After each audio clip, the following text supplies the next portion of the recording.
Bonjour à tous et bienvenue dans Metamorphosis School, l'école de la transformation.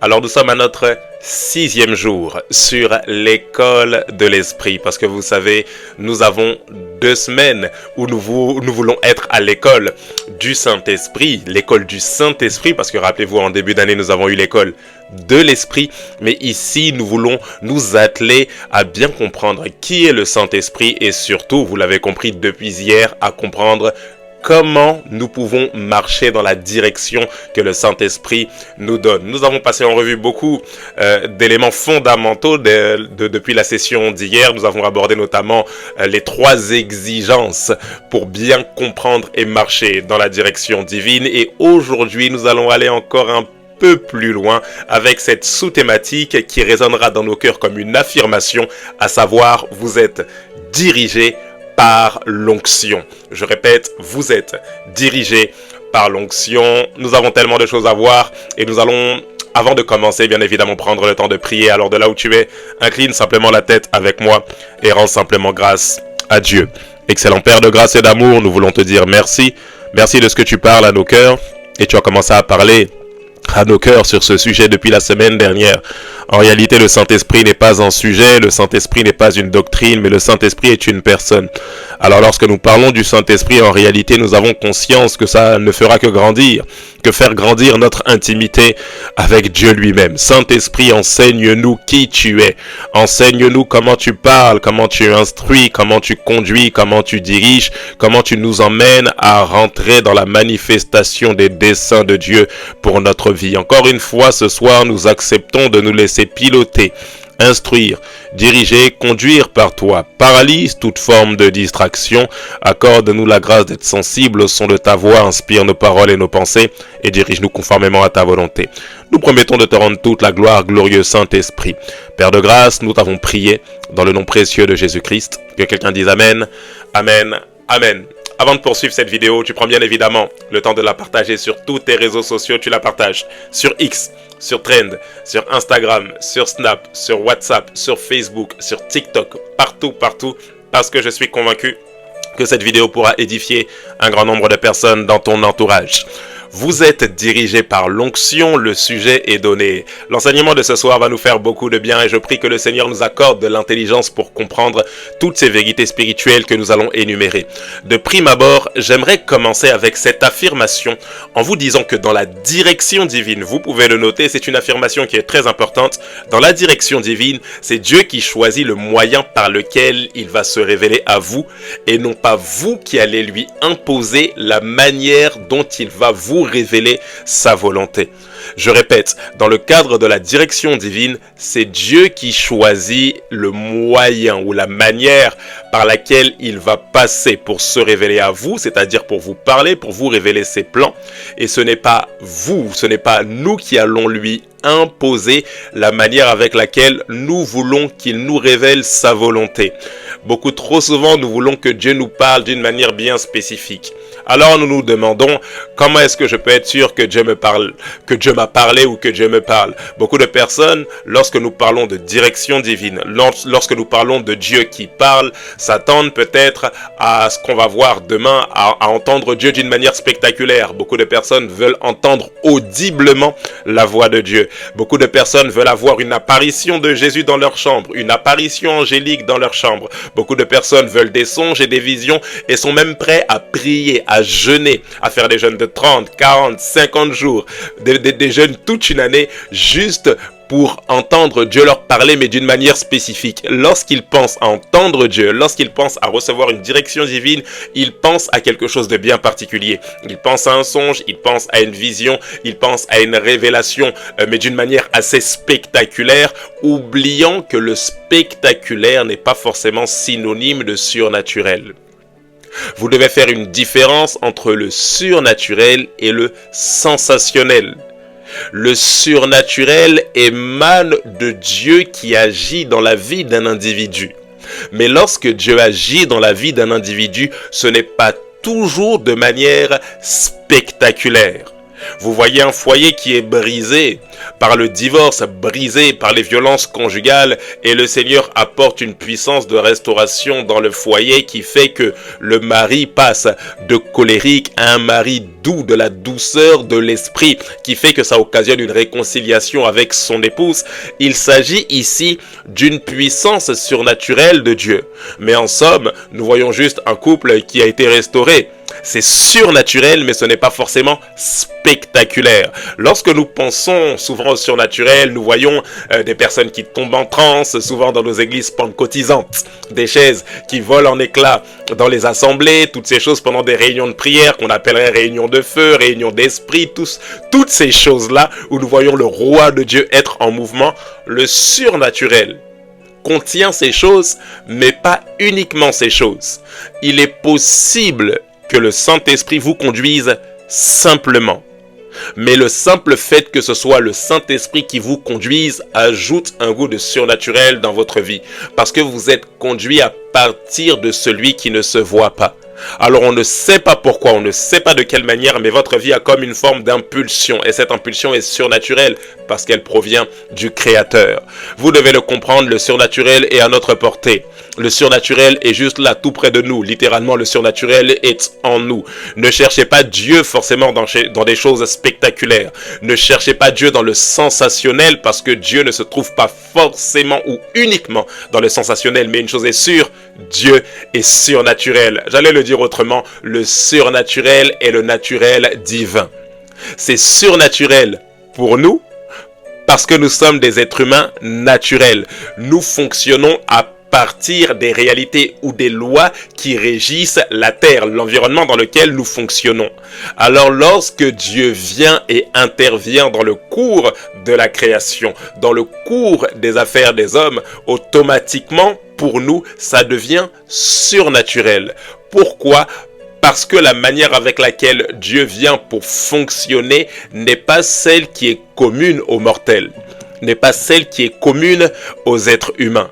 Alors ce n'est pas surnaturel pour Dieu. Dieu fonctionne surnaturellement, naturellement.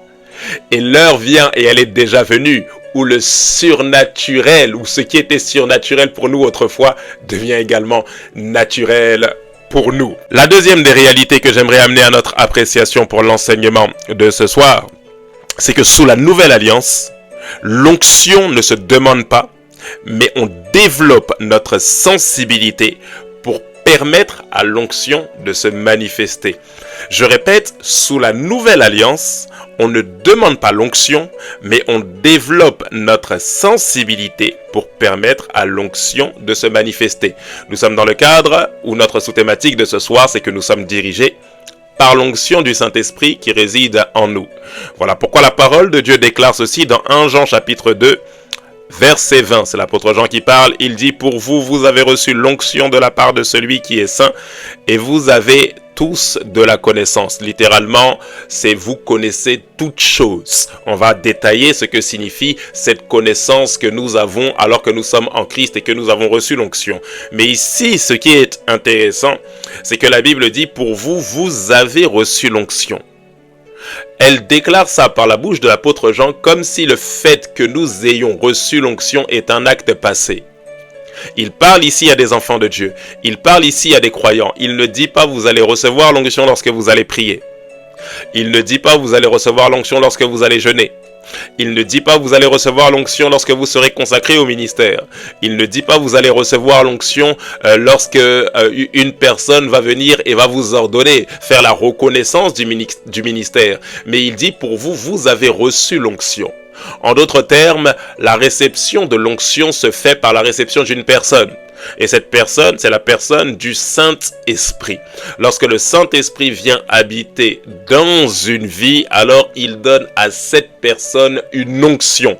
Ce qu'on appelle communément l'onction de la nouvelle naissance. Et c'est cette onction qui nous conduit. Pourquoi ? Parce que tous ceux qui sont conduits par l'Esprit de Dieu sont fils de Dieu. Le privilège d'être conduit par l'Esprit est réservé aux enfants de Dieu. Alors ici, l'apôtre Jean dit, vous avez reçu l'onction. Quel est mon point? Qu'est-ce que nous devons comprendre ici en tant qu'enfants de Dieu sous la nouvelle alliance? Ne cherchez pas l'onction quelque part. L'onction réside en vous. Ne cherchez pas l'onction d'abord dans un homme de Dieu. Waouh! Dans un contexte où nous sommes friands de puissance surnaturelle, comme je vous l'ai dit dans le point précédent, de puissance surnaturelle manifestée par le spectaculaire, dans un contexte où tout le monde veut la première portion, la double portion de l'onction, la triple portion de l'onction, il y a la quadruple portion de l'onction, dans un contexte où tout le monde veut l'onction plus, dans un contexte où tout le monde veut savoir quel est mon appel, est-ce que moi j'ai l'appel au ministère, est-ce que moi j'ai l'onction pour l'appel au ministère, dans un contexte où les enfants de Dieu sont à la recherche de l'onction, le Saint-Esprit nous dit l'onction est en vous. Par la personne du Saint-Esprit. Rappelez-vous, lorsque nous avons enseigné les dons spirituels, qu'est-ce que nous avons dit? Un don spirituel ne se possède pas, mais se manifeste. La seule chose que nous possédons, c'est une personne, c'est la personne du Saint-Esprit. En réalité, nous avons reçu l'onction parce que nous avons reçu une personne. Et cette personne que nous avons reçue symbolise tout ce qui nous donne la capacité d'accomplir la mission que Dieu nous a donnée. Je viens de vous donner la définition de l'onction. La capacité que Dieu donne à un individu pour accomplir une mission. Voilà pourquoi dans Luc chapitre 4, Jésus pouvait dire « L'Esprit du Seigneur est sur moi parce qu'il m'a oint pour annoncer une bonne nouvelle. » L'onction qui vous est donnée, c'est pour accomplir une mission. Le Saint-Esprit survenant sur vous, venant habiter en vous, vous équipe, vous oriente dans le but qu'il accomplisse sa mission à travers votre vie, les plans divins pour votre vie. Mais sous la grâce, on ne dit pas « Seigneur, donne-moi l'onction ». Parce que l'onction, vous la recevez lorsque vous recevez Jésus dans votre vie et que le Saint-Esprit vient habiter dans votre nature spirituelle. Alors, qu'est-ce qu'il faut faire? D'où nous vient cette, je dirais, abus de langage où nous demandons au Seigneur de nous donner l'onction? En réalité, quand nous disons Seigneur, donne-nous l'onction, nous sommes plutôt en train de lui dire Seigneur, illumine les yeux de notre cœur. Seigneur, éclaire notre entendement. Seigneur, accorde-nous la grâce d'être ouverts spirituellement afin que nous puissions comprendre, voir, avoir la révélation de tout ce que tu nous as acquis par ton œuvre. Alors en réalité, si je dois reformuler dans vos prières, ça ne serait pas Seigneur, donne-moi, mais plutôt manifeste à travers moi. Ce n'est pas Seigneur, donne-moi, mais Seigneur, manifeste en fonction de ce que tu m'as déjà donné. Ce n'est pas Seigneur, donne-moi l'onction, mais Seigneur, donne-moi la révélation de l'onction qui réside dans ma vie. Je le répète, vous avez reçu l'onction. Et cette vérité fondamentale enlève de notre vie toute forme de jalousie ou toute forme de concurrence. Parce que j'ai conscience que autant que mon frère a reçu, moi aussi j'ai reçu quelque chose de l'Esprit de Dieu. Nous avons tous une mesure de l'Esprit de Dieu et cette mesure correspond à la mission que le Seigneur veut faire à travers nos vies. Oh, j'allais dire, écris avec moi, j'ai reçu quelque chose. Vous avez reçu l'onction. La parole de Dieu l'affirme. Il dit pour vous, vous avez reçu, non pas vous recevrez, mais vous avez reçu l'onction et vous avez tous de la connaissance ou encore vous connaissez toutes choses. Vous connaissez toutes choses. 1 Jean 2, verset 27 nous dit pour vous l'onction que vous avez reçue de lui demeure en vous. Et vous n'avez pas besoin qu'on vous enseigne, mais comme son onction qui vous enseigne toutes choses, mais comme son onction vous enseigne toutes choses et qu'elle est véritable et qu'elle n'est point un mensonge, demeurez en lui selon les enseignements qu'elle vous a donné. Point numéro 3, notez que l'onction qui nous enseigne ne signifie pas que nous n'avons plus besoin d'être enseignés par un être humain. Je répète, l'onction qui nous enseigne ne signifie pas que nous n'avons plus besoin d'être enseignés par un être humain. Pour cause, Éphésiens chapitre 4, verset 8 jusqu'au verset 10, la Bible dit ceci, c'est pourquoi il est dit, étant monté en haut, il a emmené des captifs et il a fait des dons aux hommes. Or, que signifie Il est monté, sinon qu'il est aussi descendu dans les régions inférieures de la terre. Celui qui est descendu, c'est le même qui est monté au-dessus des cieux afin de remplir toutes choses, et il a donné les uns comme apôtres, les autres comme prophètes, les autres comme évangélistes, les autres comme pasteurs et docteurs pour le perfectionnement des saints, en vue de l'œuvre du ministère et de l'édification du corps de Christ. Alors vous devez comprendre ici, lorsqu'on dit que nous avons reçu l'onction et que cette onction nous enseigne toutes choses, ça ne veut pas réellement dire qu'on ne doit plus écouter les pasteurs, qu'on ne doit plus écouter les enseignants, qu'on ne doit plus écouter les apôtres, qu'on ne doit plus écouter les prophètes. Autrement dit, nous aurions un gros problème avec ce passage d'Éphésiens chapitre 4, verset 8 jusqu'au verset 12, où on nous dit justement que Christ a fait des dons aux hommes et il a donné les uns comme apôtres pour le perfectionnement des saints. Alors la chose que vous devez comprendre ici, c'est que ces bergers de l'église du Seigneur, ces apôtres, ces prophètes, ces évangélistes, ces pasteurs, ces docteurs sont là pour emmener les saints justement à développer une autonomie dans leur capacité à comprendre les voies de Dieu. Alors je suis pasteur, je suis enseignant. Mon but, et on le verra très prochainement lorsque nous enseignerons sur les 5 dons du ministère, mon but en tant qu'enseignant ou en tant que pasteur n'est pas de vous rendre dépendant de moi. Le but d'un pasteur n'est pas de vous rendre dépendant du pasteur, mais le but du berger est de vous rendre dépendant du bon berger. Je répète, le but du berger n'est pas de vous rendre dépendant de lui.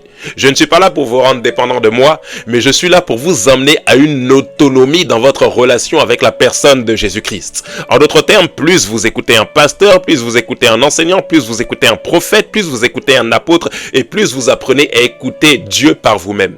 Si pendant des années vous écoutez mes enseignements, si pendant des années vous écoutez mes prédications, si pendant des années vous êtes dans mon assemblée locale, mais que vous ne parvenez pas au bout d'1 an, 2 ans, 3 ans à comprendre comment est-ce que Dieu s'adresse à vous, sans forcément passer par un tierce, sans forcément passer par un homme de Dieu, si vous ne comprenez pas les différents langages de Dieu, les moyens par lesquels Dieu veut s'adresser directement à vous, c'est que mon objectif n'est pas atteint, c'est que je suis passé à côté de ma mission. Parce que ma mission en tant qu'autorité dans l'église du Seigneur n'est pas de faire de moi une personne qui devient comme un chef sur vous de toute éternité.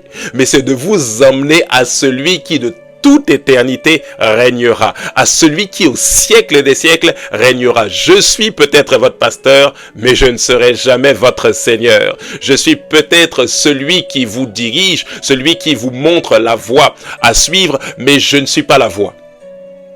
La voie à suivre, c'est une personne, et cette personne, c'est la personne de Jésus-Christ. Alors, que signifie cette onction qui nous enseigne? Vous devez comprendre une chose par rapport à la connaissance que l'onction nous donne. Premièrement, la connaissance que nous recevons par l'onction provient de notre nouvelle naissance. Cette connaissance que nous recevons par l'onction provient de notre nouvelle naissance. Ça veut dire que l'Esprit Saint nous donne cette connaissance parce que nous avons d'abord une alliance avec le Seigneur. Ayant cette alliance, littéralement cette intimité, étant réconciliés avec le Seigneur, nous avons le privilège d'avoir une connaissance que les autres n'ont pas. Alors cette connaissance qui émane d'abord de l'alliance produit ensuite une expérience. Et cette expérience découle justement de notre relation que nous avons avec le Seigneur. Si vous avez bien compris, je suis en train de vous donner ici les différentes définitions des niveaux de connaissance dans la langue grecque. Le premier niveau, c'est celui qui est lié à la relation. Parce que j'ai une relation. De la même manière qu'on dit Adam connut sa femme. De la même manière que vous connaissez le Seigneur parce que vous avez une relation avec lui ou parce que le Seigneur est rentré en relation, en alliance avec vous. C'est le premier palier. Ce premier palier vous emmène dans l'expérience. À cause de votre relation, vous expérimentez qui est le Seigneur. Vous découvrez qui est Jésus-Christ. Et de cette découverte vient la révélation. Et la révélation, vous devez le comprendre, n'est pas quelque chose que vous manipulez. La révélation est quelque chose qui s'impose à votre nature spirituelle. Comme si le Seigneur vient et parce que vous avez une intimité avec lui, il vous souffle une connaissance que lui seul possède. Voilà pourquoi cette connaissance dont l'apôtre Paul parle ne parle pas d'un savoir que nous avons acquis parce que nous sommes allés à l'école biblique. Mais cette connaissance dont l'apôtre Paul parle du terme grec oïda est une connaissance qui nous provient de l'omniscience de Dieu. À partir de son omniscience, Dieu nous révèle des choses. Il nous révèle comme des secrets. Un peu comme la parole de connaissance, si vous vous souvenez, lorsque nous avons enseigné sur les dons spirituels. Le Seigneur vient et souffle à notre nature spirituelle une portion de la connaissance que lui seul possède. Rappelez-vous la connaissance oïda, la connaissance qui n'est pas apprise, mais la connaissance qui est reçue par révélation est une connaissance qui nous provient de l'omniscience, de la connaissance parfaite que Dieu a de toutes choses. Une connaissance qui ne provient pas d'un livre, une connaissance qui ne provient pas d'un enseignement, mais une connaissance qui provient uniquement de l'enseignement de l'Esprit.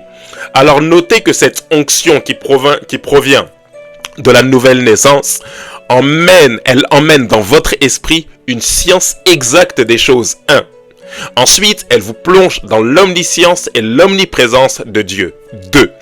Donc je répète, elle vous donne une science ou encore une connaissance exacte de toute chose. Cette onction ne peut pas se tromper.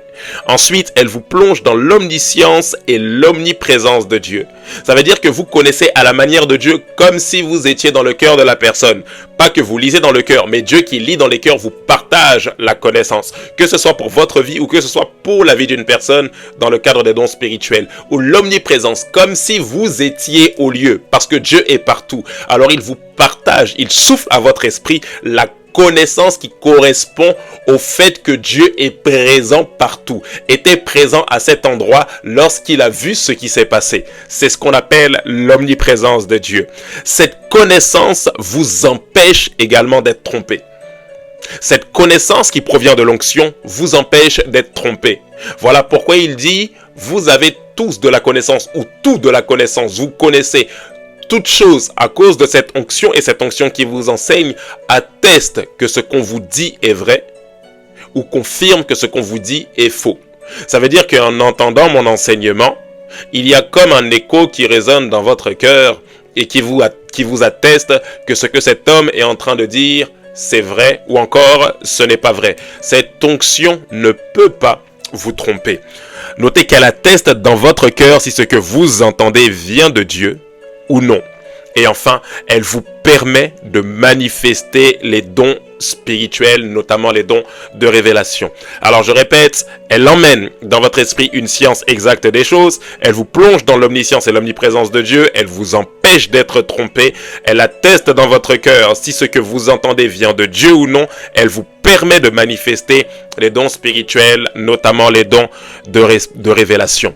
Alors pour terminer, notez notre 4e point, l'onction qui vous conduit se manifeste par le témoignage intérieur. Vous le savez déjà, nous en avons parlé dans l'école de l'esprit, nous en avons parlé également dans le cadre des dons spirituels. L'onction qui vous conduit se manifeste par le témoignage intérieur. Romains chapitre 8, verset 16 et Proverbes chapitre 20, verset 27. Romains chapitre 8, verset 16, bien évidemment, que tout le monde connaît, qui nous dit que le Saint-Esprit rend témoignage à notre esprit que nous sommes devenus enfants de Dieu. Notez que le témoignage intérieur est une sorte d'impression de pressentiment, de paix ou de mal-être intérieur. Ici, je vous fais juste un rappel d'un des langages que Dieu utilise lorsqu'il veut nous orienter. D'ailleurs, même le langage principal, c'est principalement par le témoignage intérieur que Dieu va s'adresser à nous lorsqu'il veut nous transmettre une orientation ou une direction divine. Alors, ce témoignage intérieur résonne comme une promptitude de l'esprit. C'est comme si c'était une information interne que nous recevons dans notre cœur, comme une espèce de feu vert ou de feu rouge que le Saint-Esprit met dans notre cœur. Voyez le témoignage intérieur comme un indicateur de l'Esprit qui vous donne l'aval pour faire ou ne pas faire telle ou telle chose. Ça veut dire que dans votre vie, vous serez confronté à des choix. Et en fonction des choix auxquels vous serez confrontés, le Saint-Esprit m'aidera comme un indicateur dans votre cœur, c'est-à-dire dans votre nature spirituelle. Et vous devrez agir en fonction de l'indicateur que vous avez reçu au-dedans de vous. Notez que ce témoignage intérieur se manifeste bien évidemment à travers la voix de votre esprit. Et la voix de votre esprit, c'est votre conscience. Romains chapitre 9, verset 1, la Bible dit ceci: « Je le dis en vérité, je ne mens point, je dis la vérité en Christ, je ne mens point, ma conscience m'en rend témoignage. » Je répète, je dis la vérité, je ne mens point, je dis la vérité en Christ, je ne mens point, ma conscience m'en rend témoignage par le Saint-Esprit. Alors, vous le savez, nous en avons parlé lorsque nous avons parlé de l'homme en 3 dimensions, notamment dans le cadre de l'école de l'esprit en début d'année. La voix de notre corps, ce sont nos 5 sens, la voix de notre âme, ce sont nos sentiments, et la voix de notre esprit, c'est bien évidemment notre conscience. Alors, le Saint-Esprit vient rendre témoignage à notre conscience, qui est la voix de notre esprit, dans le seul but de nous orienter. Et je termine avec ce 6e point en vous disant tout simplement que l'onction du Saint-Esprit vous conduit quand vous apprenez à écouter votre cœur, c'est-à-dire votre nature spirituelle. Il est vrai que le Saint-Esprit peut rendre témoignage, mais il est de notre ressort d'écouter le témoignage de l'Esprit. Beaucoup trop souvent, nous ressentons des promptitudes dans notre cœur. Combien de fois n'avez-vous pas dit « Je sentais au-dedans de moi que je ne devais pas aller dans cet endroit ». Combien de fois n'avez-vous pas dit « Je ressentais dans mon cœur que je ne devais pas m'engager dans telle relation ». Combien de fois n'avez-vous pas ressenti dans votre cœur de ne pas dire telle ou telle chose dans tel contexte ? Trop souvent, nous faisons taire la voix de notre esprit qui résonne au-dedans de nous. Trop souvent, nous faisons taire les feux rouges. Trop souvent, nous faisons taire parfois même les feux verts. Trop souvent, c'est-à-dire le Saint-Esprit met comme un indicateur, fait résonner dans notre cœur comme une voix qui atteste que nous devons faire telle ou telle chose ou que nous ne devons pas nous engager dans telle ou telle chose. Mais combien de fois n'avons-nous pas fait taire cette conscience qui nous parlait, cette voix de l'esprit qui résonnait en nous, et au final, nous nous sommes retrouvés dans une forme de désordre spirituel dans notre vie, de désordre spirituel dans notre foyer, dans notre famille, dans nos relations, dans nos affaires, dans notre ministère. Vous devez apprendre, si vous voulez régulièrement que l'onction du Saint-Esprit vous enseigne, vous devrez apprendre à ne plus raisonner avec la voix de l'esprit qui résonne dans votre cœur. Vous devrez apprendre à ne plus raisonner lorsque le Saint-Esprit attestera, lorsque vous ressentirez cette promptitude de l'Esprit qui vous dira « Mon fils, ma fille, fais ». Lorsque vous serez dans un contexte, combien de fois ça ne m'est pas arrivé d'être dans un contexte et ressentir une forte conviction. Vous faites taire cette conviction, vous passez à côté de l'accomplissement de la volonté de Dieu en ce qui concerne ce contexte précis. Je vous assure, obéir promptement, ça fait partie aussi des exigences. On le verra en cette fin de semaine lorsque nous parlerons des erreurs à éviter pour nous éviter justement de manquer la direction divine. Obéir directement à la voix de l'esprit qui résonne en nous nous fait éviter beaucoup de dégâts. Vous devez apprendre à écouter votre cœur, pas vos sentiments, pas vos émotions, pas vos sensations, mais écoutez la voix de l'esprit qui résonne au-dedans de vous comme une certitude divine. Vous verrez toujours que la voix de l'esprit vient avec douceur, mais elle résonne dans votre cœur comme une certitude divine. Vous ne savez pas pourquoi, mais vous savez que vous savez que vous savez que vous savez que vous devez faire telle ou telle chose, comme aimait dire un homme de Dieu. Alors aujourd'hui, j'ai une question pour vous, alors que nous sommes en train de clôturer cet enseignement. C'est est-ce que le Saint-Esprit vous parle? Vous avez compris que le Saint-Esprit nous parle par le témoignage intérieur et que l'onction du Saint-Esprit nous enseigne. Et ma question pour ce soir, c'est est-ce que vous êtes prêts à vous laisser guider, diriger, enseigner par l'onction du Saint-Esprit? Rappelez-vous que se laisser diriger, guider par l'onction qui nous donne la connaissance interne, cette connaissance qui vient de Dieu, qui n'est pas apprise mais qui est reçue à la nouvelle naissance, cette connaissance nous fait gagner du temps. Cette connaissance nous évite des pièges, nous évite d'être trompés. Cette connaissance nous plonge dans l'omniscience et l'omniprésence de Dieu. Cette connaissance vient pour nous comme une boussole. Est-ce que vous êtes prêts à vous laisser diriger par la boussole du Saint-Esprit? Si c'est le cas, le Saint-Esprit vous donne la seule clé pour ce soir. Apprenez à écouter votre cœur. Apprenez à écouter le Seigneur parler à votre nature spirituelle. Excellent Père de grâce et d'amour, nous te disons merci pour l'enseignement de ce soir. Seigneur, assurément, il y a tellement de choses à comprendre. Nous ne connaissons qu'en partie. Mais Seigneur, le peu que tu nous as enseigné ce soir, donne-nous de le pratiquer. Saint-Esprit, rends-nous davantage sensibles et apprends-nous à écouter notre cœur lorsque tu parles à notre cœur. Dirige-nous, pilote-nous, influence-nous. Donne-nous désormais d'agir en fonction du témoignage intérieur.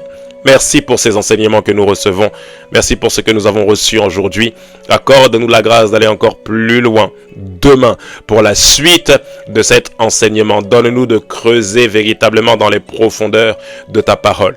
Nous te disons merci pour cette session, cet épisode de ce soir, et nous te rendons toute la gloire, glorieux Saint-Esprit. Dans le nom précieux de Jésus-Christ, nous t'avons prié.